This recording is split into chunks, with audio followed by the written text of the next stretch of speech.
Kurdistanê hebû ala Kurdistanê birin pirtûkan birin mesela a ji veya çend nusayê veya birin gotin qedexene ev yanê bi 2005 da derketiye qedexe vêga bêbirêjin dîsa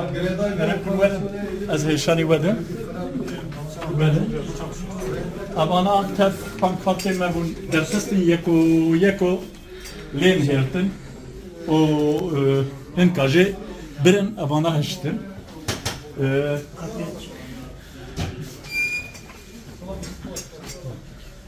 kerem ki van dela tef ava leher xistin tef evkirine hard diska kompütürê birin kompütürek o davrê bû hard diska û jî birin ev jî tef evkir ev derjî tef li nav her xistine gelek ev jê derxistin û birin ev jî oda serokê giştiyê pakê ye vana jî nivîsîngehên ku ji dewletê ji me re hatine û em ji wan re dişînin û ew in me wan jî ew kirin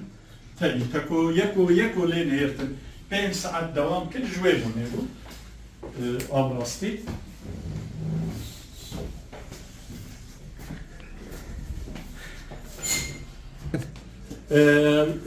em dibêjin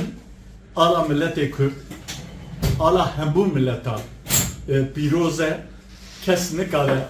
alê daxîne û îro alê birin sirê me al dîsal